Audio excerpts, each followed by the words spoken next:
Robert Sapolsky got a degree in biological anthropology from Harvard. This was back in the late 70s, lived in Kenya for a while to study non-human primates, earned his doctorate in neuroendocrinology, which is hard for. What in the world is that? Can you just flesh it out for the rest of us? Well, it's without an R after the D, so neuroendocrinology.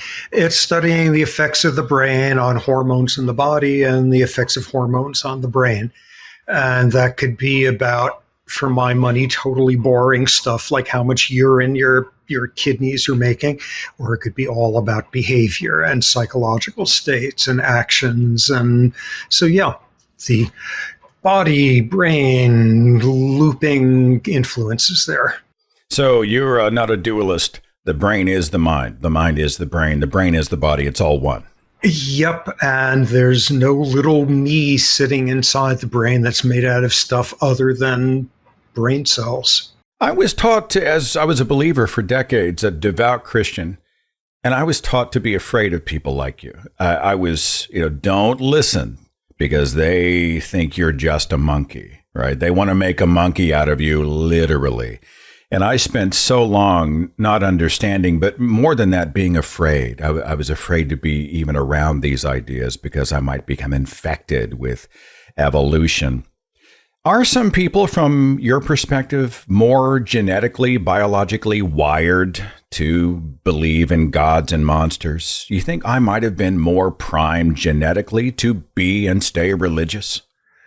Well, unfortunately, my guess is a good, clean experiment was not done on you, which is to control for the family you were raised in. So to clone you and dump one version of you in the middle of some other culture, clone another version that could have spent 9 months in a different womb having a fetal environment. So I don't know if it's genes. The thing we say in the business is it's gene environment interaction. It's every biological factor environment interaction. So you can't tease them apart, but it's not by chance that you wound up being who you are, and that each of us did. Is that essentially nature, nurture? Is that what we're talking about?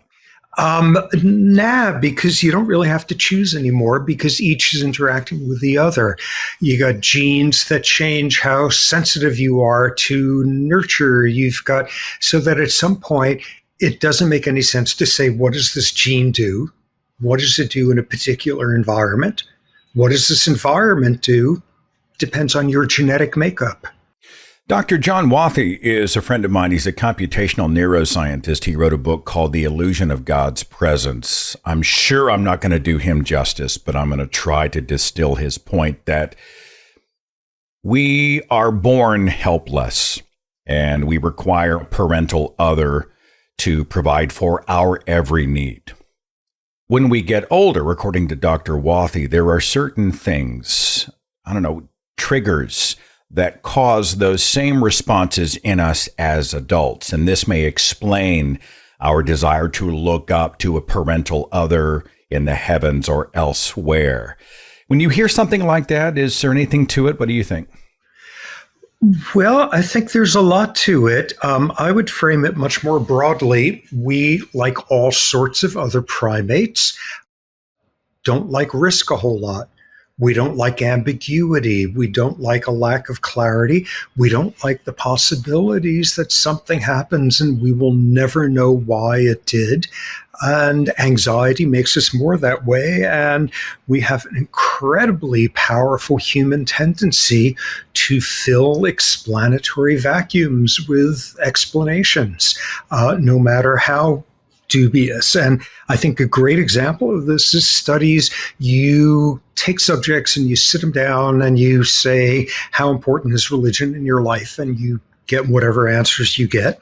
And in contrast, if for 20 minutes before these people had been sitting trying to solve some like Sudoku puzzle or something that was unsolvable, it didn't have a solution. It was frustrating, all of that.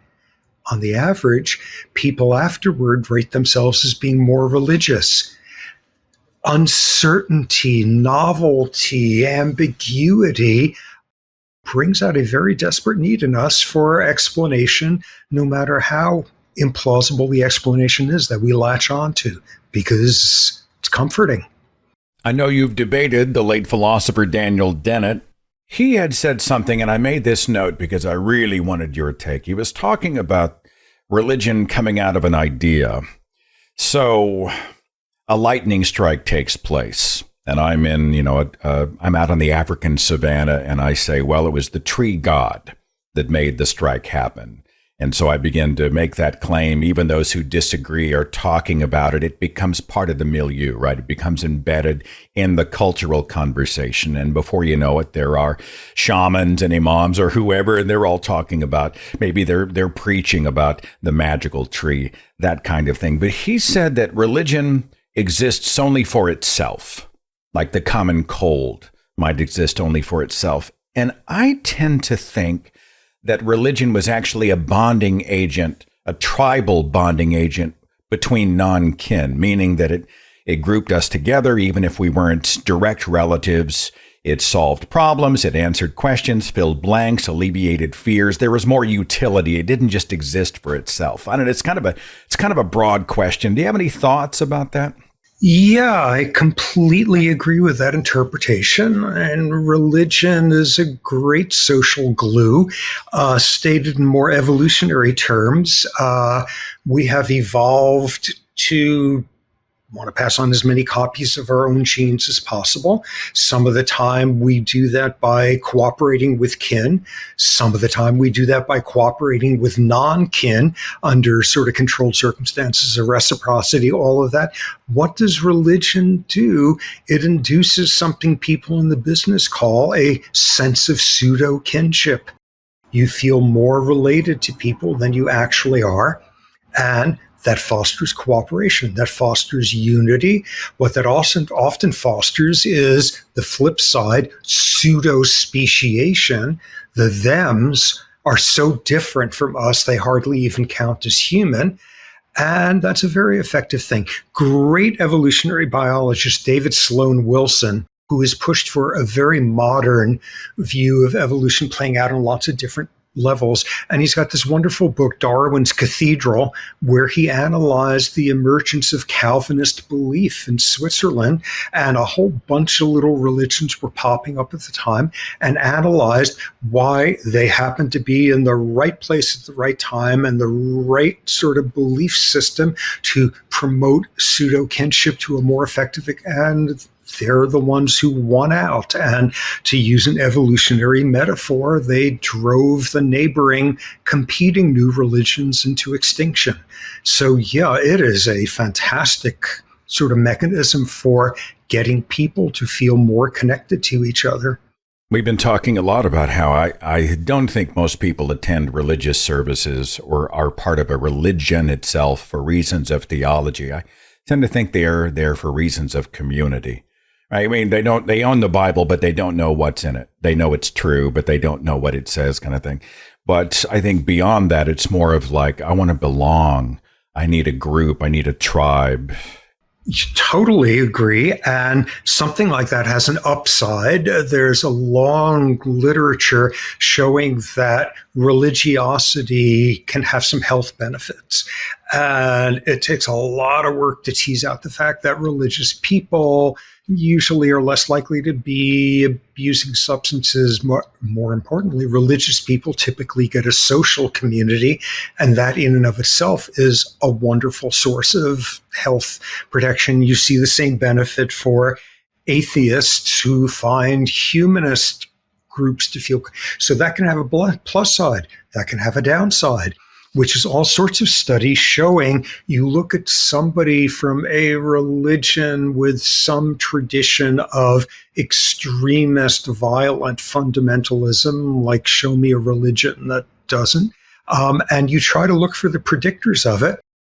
And studies that have been done show, ooh, how much do you believe in God? That's not a predictor of like you're willing to become violently fundamentalist. How often do you pray? That's not a predictor. How devoutly do you pray? How often do you go pray with a bunch of your co-religionists? That's the predictor. How often do you go to the church, the mosque, the synagogue? Because that's a surrogate measure of how often are you in an echo chamber of people who are saying, yeah, we're special, we're better, they're animals, they don't count. So that, I think, is enormously informative of the potential toxicity of religious social support that one gets by being religious. In grouping and out grouping, right? I guess the classic dilemma, which brings me to the useful fiction claim that, well, it's even if it's not true, it bonds people together. It gives them a sense of purpose and hope. I mean, if we're looking at the sort of the bumper sticker version of it, they say religion is good for us, even if it's not true. And I really struggle with that because if it's not, was it Bertrand Russell who said, if it's true, we should believe it. And if it's not true, we should not. How do you approach the useful fiction angle when it comes to the benefits of religion? Well, useful fictions, religiosity, and to a lesser extent, spirituality. Religiosity, for example, is great at reducing anxiety. It provides answers in the face of life's terrifying unknowns. And exactly as we were talking about, we yearn for attribution at that point. So you find out, whoa, there is a purpose, or even better, there is a purpose, and it has something to do with people like you being better, and even best of all, you being better, and going through all those versions of that. But then the big problem is what religion is best at when it comes to decreasing anxiety is decreasing anxieties that religion invented in the first place. And what you see in terms of the kindnesses, the potential upsides of religiosity, and the power of faith, for my money, there's nothing more destructive when it turns out that faith turns out to be displaced. Having the carpet pulled out from under your feet does not constitute psychological well-being. So they tell me I'm sick and then sell me the cure in so many cases. Yep. You came out of Orthodox Judaism and busted out of that mindset pretty early. You were a teenager, is that correct? I was 14 when I had a tumultuous night of Sturm and Drang and decided there's no God and there's no free will and the universe is this big, empty, indifferent place. And it's been smooth sailing ever since then. So yeah, I dumped all of that when I was about 14. Well, at least you got through the bar mitzvah, or you got the presents. You got all the goodies, yes, and then yes. You had your epiphany. Exactly. So when you say Orthodox, please forgive the stereotype, but we've done some talking about like the ultra-Orthodox. Was your family that family where they're swinging the copper roast chickens over their heads and not pushing elevator buttons on the Sabbath and shit like that? I mean, was that the temperature or what? Close approximation of, we were what's called modern Orthodox, which nonetheless has a lot of that. We had 2 sinks in the kitchen, one for meat, one for dairy, 2 refrigerators. If you screwed up and infected a utensil with the wrong kind, you buried it in the backyard for months so that it would be purified. You sure did not do all sorts of things on Saturday that could be mistaken for work or anything muscular. Yeah. So that whole song and dance and a whole ideology/theology that went along with that. It's interesting, though, to see so many secular Jews talking about religion. I don't even call it a useful fiction in this case, because an increasing number of people who are Jewish, traditional Jewish people, or cultural Jews, rather, they say, well, they're either not sure about God or they just don't buy it, but they love the culture. And I totally think that's great. We're creatures of ritual, are we not? I mean, the music and the clothing and the structure of it all, there's benefit to that, correct? Absolutely. And, I deeply resent that circumstances of cultural evolution and societal prejudices and all of that meant that the Renaissance had a whole lot more really amazing Christian composers than there were Jewish ones. So they got the much better music. But yeah, culture, a sense of belonging is very, very powerful and very galvanizing and as a double-edged sword for better or worse. But yeah, cultural aspects are great to bring along as long as they are well selected. People are often surprised to hear that I say I support, like, if you want to have a secular religion, I mean, knock yourself out. If you want to frame community in that way, one thing about religions, they have had a long time to come up with pretty effective models or frameworks for community, right? Yep. And not only because they've had lots of adherents, so you get that many more good innovators, and because just sheer numbers, but there's an oomph, there's an emotional oomph. You make up some silly wedding vows where you're citing, I don't know, Nelson Mandela and Taylor Swift or something, and like that's great.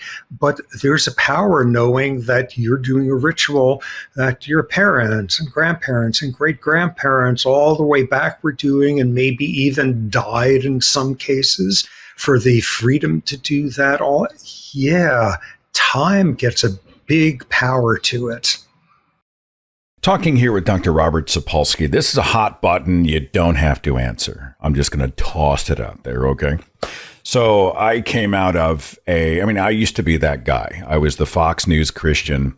I was the Ann Coulter reading, Glenn Beck listening, pro-death penalty and suck it up, love it or leave it, America kind of guy. That pray the gay away guy. I was essentially a Reagan conservative, okay, even in my youth. And when I left Christianity, I went through a long reevaluation of, well, what are my values? How do I feel about things like drugs and the death penalty and immigration and the rest of the world and American exceptionalism, et cetera? And I came out the other end, and I was struck by how cruel many of my previous, or at least myopic, but inadvertently cruel sometimes positions were when I was a devout, hardcore right-winger. So I myself see American conservatism, at least the frontline Republican Party right now, as kind of the culture of the cruel. You want to touch that at all, Dr. Sapolsky? Yeah, the way I would reframe it is it's the culture of people who have gotten a certain type of shitty deal in life. I mean, there's among like snotty elitist academic types who love evolution, all of that. There's like, ooh, look at the parts of the United States where people don't believe in evolution. It's the American South and fundamentalism and like Yahooism and the temptation, instead of saying cruel in this case, just not educated and not critical thinking and all of that. And I think far more importantly, you look at that part of the United States, and that's the part that's been most screwed over in lots of ways, with the worst health care and the most, toxic mining going on, and that's a part of the country of people who have gotten a pretty crummy deal.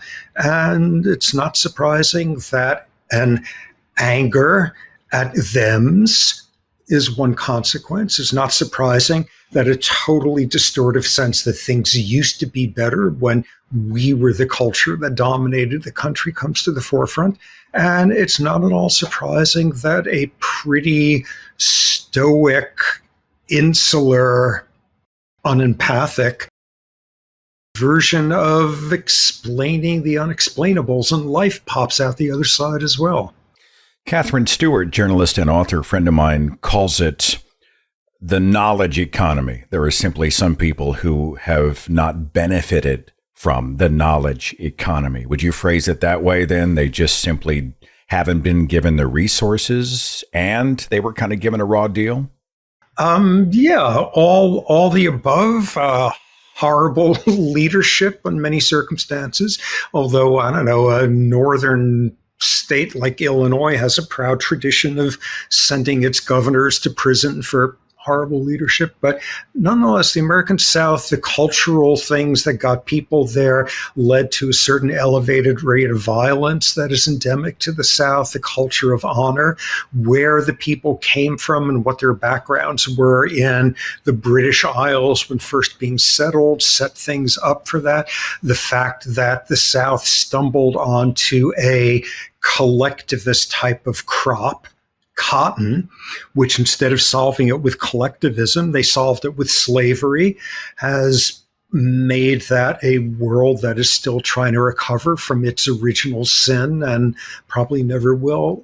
Yeah, just all sorts of things that set things up so that certain types of explanations, even if they're nonsensical, and even if they are angry and exclusionary and vengeful, can provide comfort if you've been challenged in certain ways. Yeah, but not to belabor this, speaking to primates, isn't some of this just primitive? It's easier to hate than it is to love. It's easier to lash out and tear down than it is to build. Those types of things. This idea that I want the world to look like me because I'm a person of great insecurity and I need validation. There's a lot of stuff there that's just, I don't necessarily in my mind think, well, you got the shaft. Sometimes I think you're just a terrible person, but maybe I'm not giving them enough credit, or at least giving the story of their lives, their backstory, enough credence. I don't know. Well, my gut certainly pulls in that direction very readily, and I've got no shortage of people who challenge my personal rule that it makes no sense to hate anyone. But people become who they are for reasons of that. No one winds up being, Mother Teresa, love her or not, by chance. Nobody winds up being Vladimir Putin by chance. There's no such thing as someone who just happens to be a rotten, damaging human, or one who just happens to be a wonderfully empathic, one. We're just the end products of circumstances that made us who we are. For those who are listening to the audio version, Dr. Sapolsky's dog, I'm a dog lover as well, and mine will bark in any moment whenever someone's outside. But if you hear the rattling of the leash, it is Dr. Sapolsky's not wearing chains or anything like that. Just know it sounds that way. Just psychic ones. Let's talk about political parties, since we're in this realm. Is it true that conservatives have a lower threshold for disgust? I think I'd read something along those lines. Or is it true that those who are liberal are more empathetic, or is that just a lie I tell myself because I want to feel superior? Oh, it's a mixture of both. The disgust threshold thing, I love that finding. So first off, disgusting things, viscerally disgusting things, disgust us and make us recoil and make us overgeneralize what it is that's making us recoil. And fantastic study showing this. You sit somebody down and they fill out a whole questionnaire about their political views, their social politics, their geopolitical, their economic, whatever. And you see on the average how people answer these questions. And if instead the person was sitting in a room where, unbeknownst to them, there was a completely disgusting smell in the room, people become more socially conservative. Does nothing to your economic views, nothing to your geopolitical. People sit there and they become more likely to say, oh, when those people do something that's different, it's not just different, it's disgusting. It's wrong, wrong, wrong. And you find, for example, that across the political spectrum, when people are made disgusted by stuff, they become more hostile to immigration or become more hostile to gay marriage back when these studies were being done, that sort of thing. So right off the bat, disgust is this fabulous stepping stone from sensory disgust to moral disgust, emotional disgust. economic, ideological, all of that. So that's sort of a backdrop with all of us. But what you see layered on top is, on the average, and these are just statistical, blah, blah, blah, on the average, social conservatives have a lower threshold for disgust than do social progressives. What's this about? What's this about? Genes, environment, fetal, whatever, however you turned out to be. But show pictures to people of like festering wounds crawling with maggots and things like that. And on the average, social conservatives' stomachs lurch more than the average social progressive. On the average, social conservatives have more cleaning products in their home, are more averse to all sorts of germish sort of thing. And what's that about? Jonathan Haidt, New York University, has done some wonderful research on sort of the psychological structure of progressive versus conservative mindsets, and purity, cleanliness, all of that is a much more emotionally salient thing in the lives of your average social conservatives than social progressives. How did they become that way? Because of genes and hormones and environment and culture and all of that sort of thing. But once you look at the world, and it is way easier to decide that there is disgusting stuff out there, it is way easier to decide that those people are disgusting when they do that. And in much the same way, for whatever genetic, environmental, cultural, etc. reasons, you wind up being somebody for whom ambiguity is frightening. You wind up being a social conservative. If the future is an exciting place, that's one thing. If the future is terrifying because it's unknown, you spend a lot of time thinking about how wherever you are needs to be made great again because it used to be wonderful. And I think that's where the roots of it are. So yes, on the average, in the realm of social sort of political issues, on the average, social conservatives have a lower threshold for disgust than do social progressives. And I think that is so cool and interesting. I used to be that guy. I was proud of an accident of birth.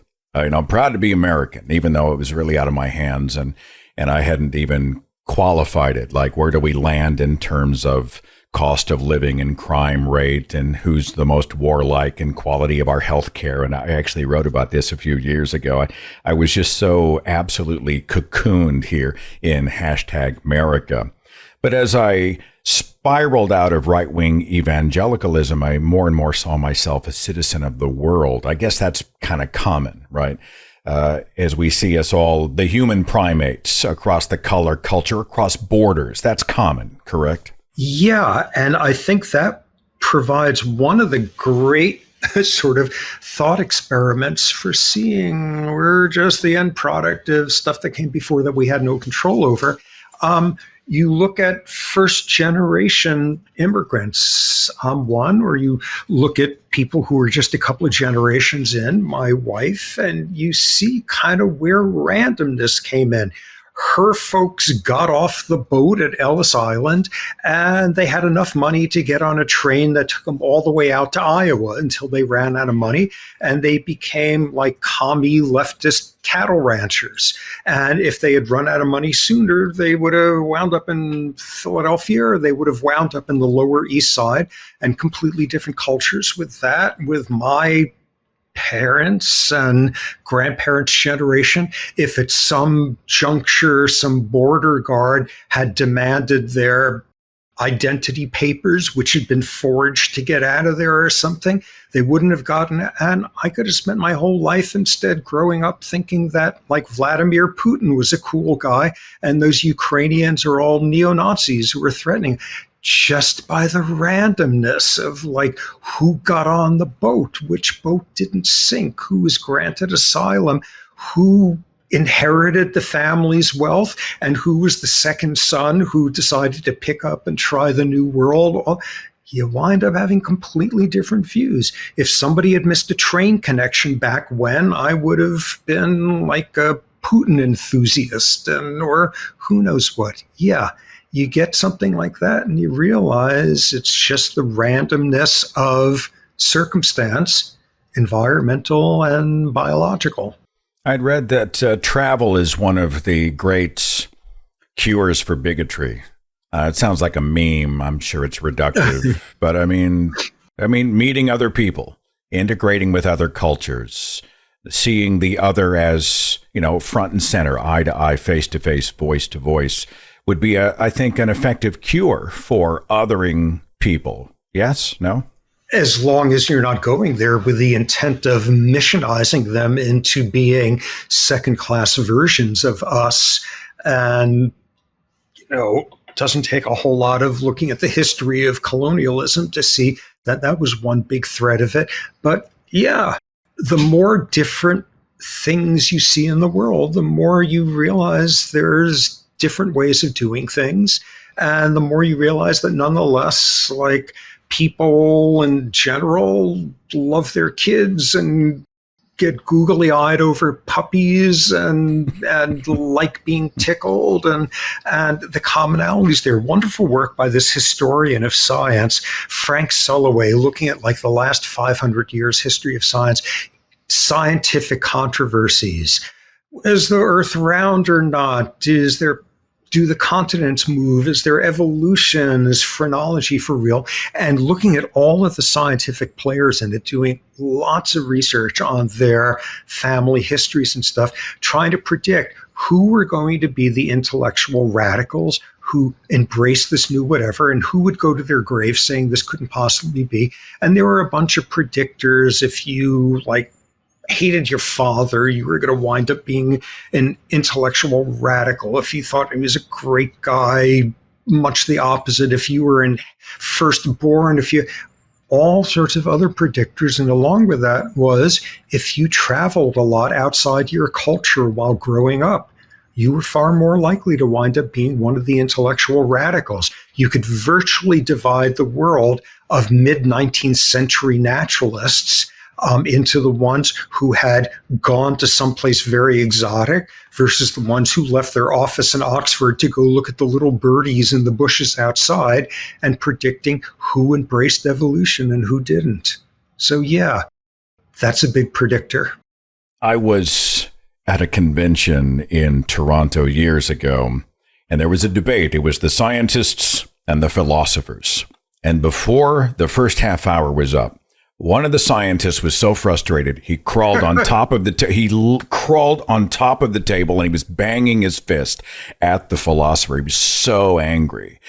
And it's interesting to see this tug of war. I don't know the answer to are all questions scientific questions? Is philosophy science? I don't know. How do you even start that conversation?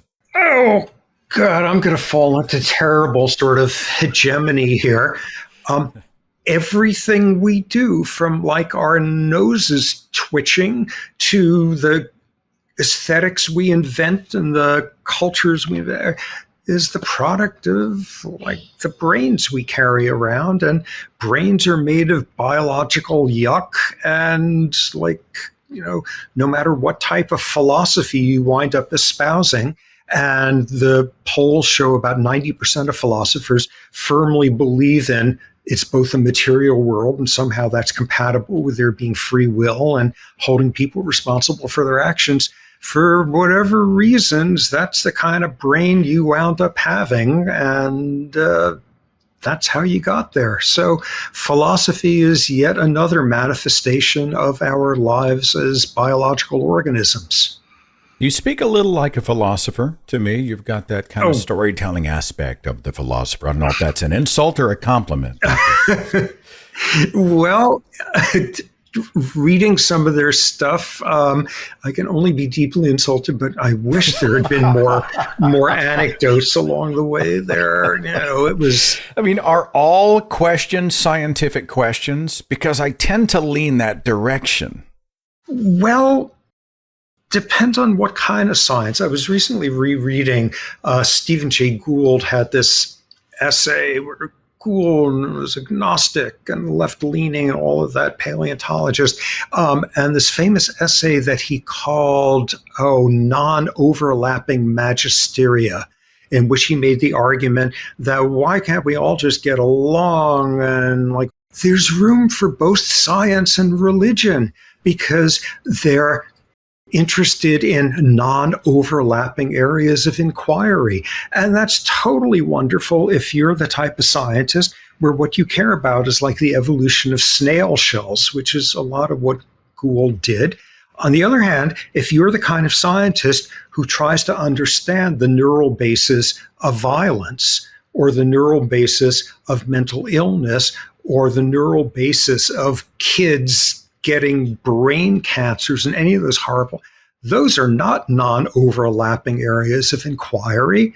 What you're doing is like you were studying the science of why some awful, awful things happen and how insisting that it's a completely separate domain to say that there are transcendent forces who did that, and for good reasons that we may not know, there's no room for both. So in those realms of science, if you study like any of the awful areas that biology take you to, which is like saying the nature of life and lots of, you can't have that and room for religion as well. They're incompatible. Free will. Okay, fine. The philosophers say I have agency, I can choose. At some point, I can get involved. I can be an interventionist. And yet, my brain is doing what it does at such a speed and in such a way that it's sort of predetermined. I'm just realizing what I'm doing. So can you sort of spell it out in small words, with crayons and language that a guy like me can understand, your approach to free will, sir? Well, first off, there's a tiny subset of philosophers who are incompatibilists. They say you can't have free will and our understanding of how the universe works. They don't go together. They're not compatible, but they are way out on the lunatic fringe, which is where I am. As well. But yeah, the majority of philosophers say, yes, the world is made out of atoms and there's such a thing as biology, but somehow that's compatible with us being agents and masters of our own actions and thus appropriately held responsible for things. And I think that's gibberish. And it's gibberish. Well, so many people believe it because it's often a drag to think otherwise. But it's gibberish because people get pulled into looking in the wrong place for free will. You sit there and you got to make a decision. What flavor ice cream are you going to get? Or a decision like, are you going to pull this trigger or not? And you form an intent as to what you're going to do. You're conscious of what your intent is. You've got a pretty good guess what the consequence will be. Most importantly, you're not being forced to do this. There are alternatives available for you. And for most people and for our criminal justice system, that's necessary and sufficient to show there was free will. And there's a whole world of people who have been debating with really elegant experiments trying to locate when exactly does your brain form an intent and when are you consciously aware of it. And that's great, but like none of that has to do with free will. Because as you sit there and you have this intent and you know that you have it, and you know you don't have to act on it, there's alternatives available to you, none of that asks the only question you can ask, which is, so how did you turn out to be the sort of person who would have that intent in that place and time?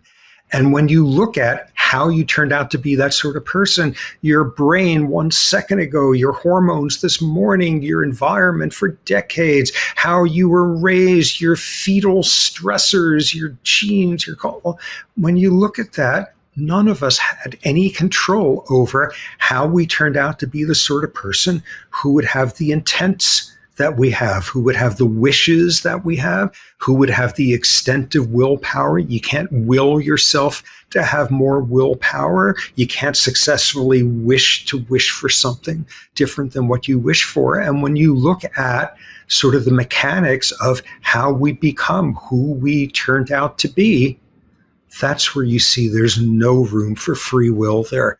All we are is the end products of our biological histories interacting with our environmental histories over which we had no control.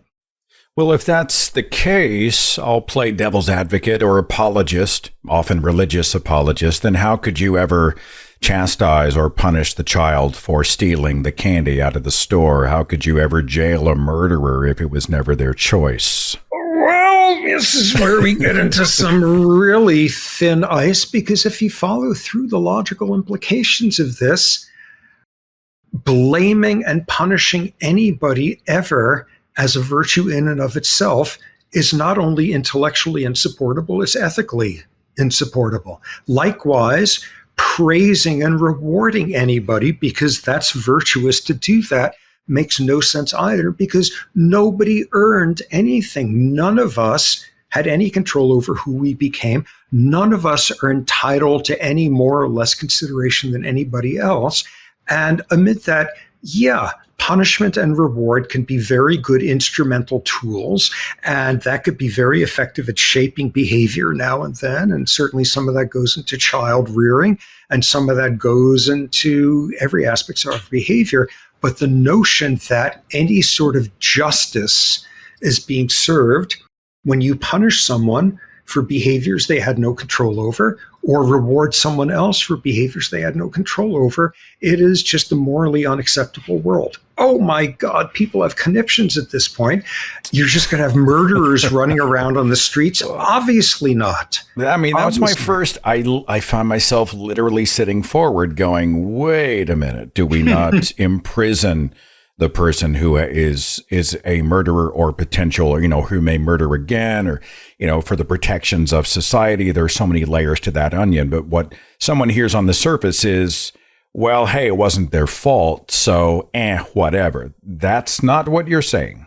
No, you've got to protect people from damaging individuals, regardless of the fact that people become damaging because they were damaged. You got to protect society from it. But you do it in a way where you subtract free will, you subtract blame, you subtract volition, you subtract rotten souls out of the whole equation.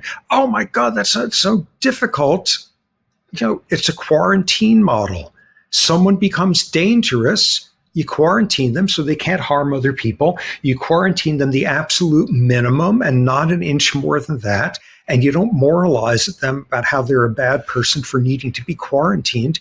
And you protect society from that. Whoa, that is like so impractical. We do it all the time. We do it. You got an airline pilot who has hay fever and they're taking antihistamines.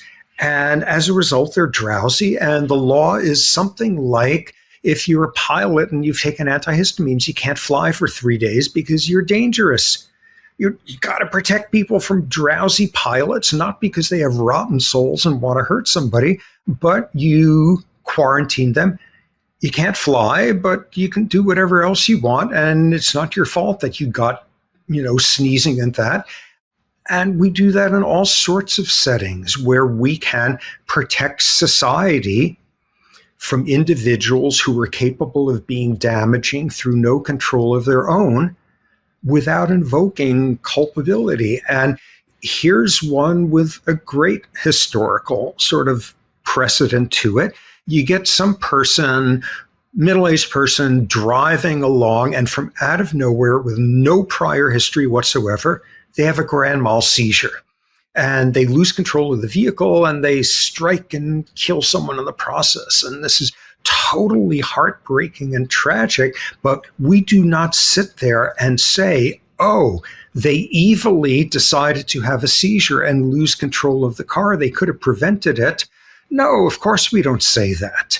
And people used to say that throughout all of European history, seizures were associated with demonic possession and people burned at the stake. No, we don't blame somebody. It's incredibly crappy luck that this person had a seizure from out of nowhere.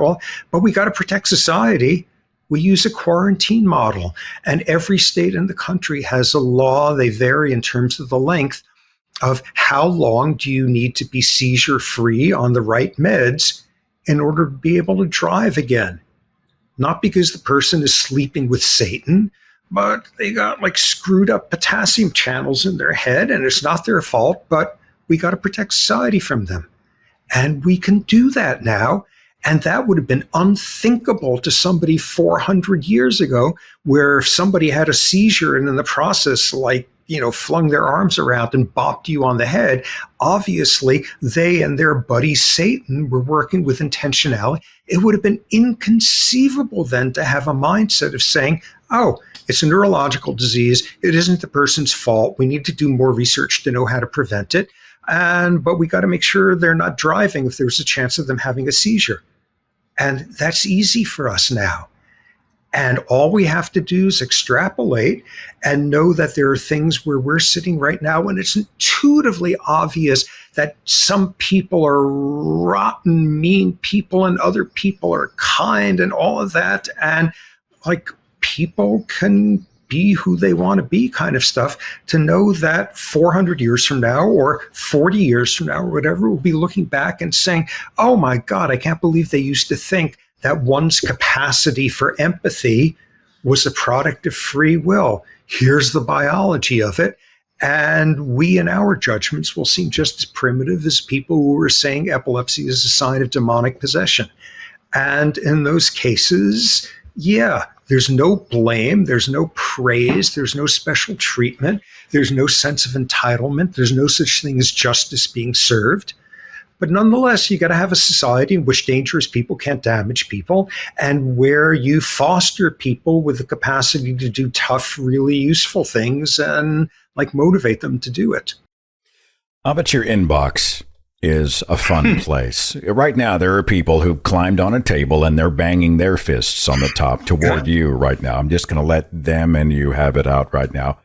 You've been very generous with your time. Before I let you go, if I may, I want to bring in a friend of mine who is a paleontologist. Her name is Erica. She runs the Gutsick Gibbon channel. She is one of the smartest people I've ever met, and she is a fan of yours. And so I wanted to just bring her in for a quick introduction and see if she had a question or comment for you. Erica, good to see you. Welcome. Hey, Seth. Hi, Dr. Sapolsky. It's such a pleasure to be here. I'm sorry to kind of crash the interview, but gosh, when I found out that Seth was interviewing you, I was like, oh my gosh, you've been such a large inspiration to me for so long. I was like, I'm simply going to have to ask for a chance to drop in and pester you for a moment. Sounds good. So I'm coming at this more from I'll give you my background. My master's degree I got in primatology out at Roehampton over there in London, and I'm currently a third-year PhD student in biological anthropology. So I'm on the morphology side of things. I study Miocene apes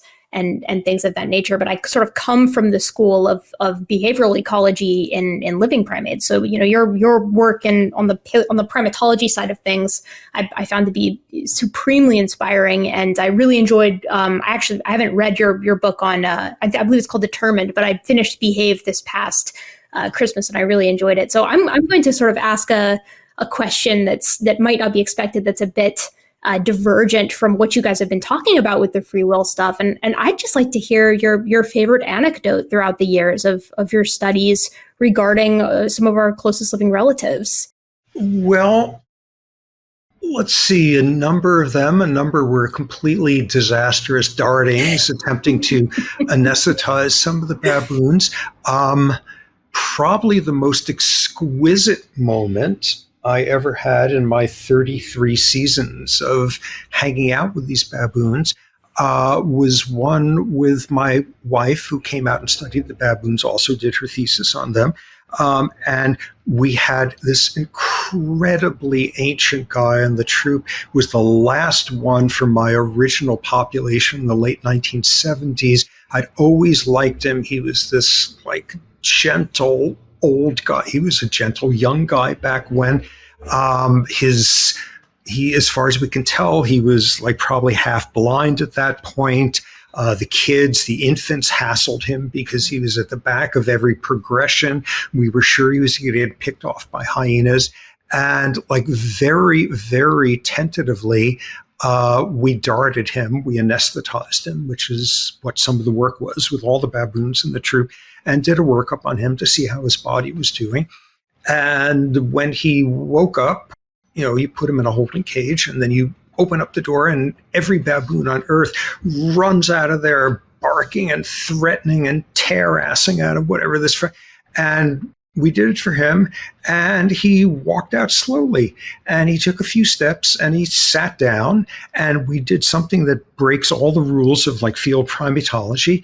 We sat down next to him, and we all sat there for a while, and like we broke even more rules. We had these like little, in Kenya, they're called malaika biscuits. In Swahili, malaika is angel, these little angel biscuits, and which are like cookies, shortbread cookie.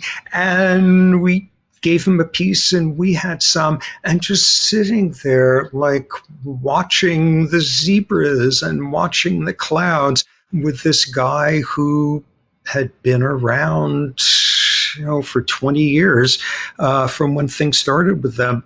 This was like a moment to die for, even though we were breaking all the like Starship Enterprise rules of how you're supposed to be a primatologist. So that was just an exquisite moment. Dr. Sapolsky, you did a lot of work with baboons, living among them. When I say it that way, it sounds like you're like climbing in the tree and you're actually part of the troop. But can you just in a moment tell everybody kind of what your background is in this area of your work, please? Yeah, I've kind of oscillated back and forth between two fields as a lab neurobiologist, a field primatologist. The common theme has been understanding stress in the lab. What are the effects of stress on the brain? What do particular stress hormones do? Molecular biology of that. Can you genetically engineer neurons to be more resistant to stress? Blah, blah, all of that. Out with my baboons, it was looking at these socially complicated beasts with these really, really challenging, stressfully challenging societies and stuff, and figuring out whose bodies dealt better with stress than others, who had the rotten cholesterol levels, who had the bad blood pressure, all of that. And what did that have to do with their social rank, their patterns of social affiliation, their personality, which is a totally legit term for other primates. And that's what the darting was about, monitoring their bodies. Wow, what's that? That is our National Geographic clock, which each hour on the hour makes a different animal sound. I was like, wow, he brought one of them back from Africa. Our kids grew up with that, and it is, as did our dogs. And it's amazing when we have like somebody over and we're all just sitting there, and like suddenly they hear like some hyena cackle or something, and we don't respond. The dogs don't look up. Did they just hallucinate that sound? Because we're habituated to it. So yes, that's our National Geographic clock. I would think it'd be a social experiment. You're actually watching their reaction as if they're in the wild kind of thing. Yes. Then we take urine samples.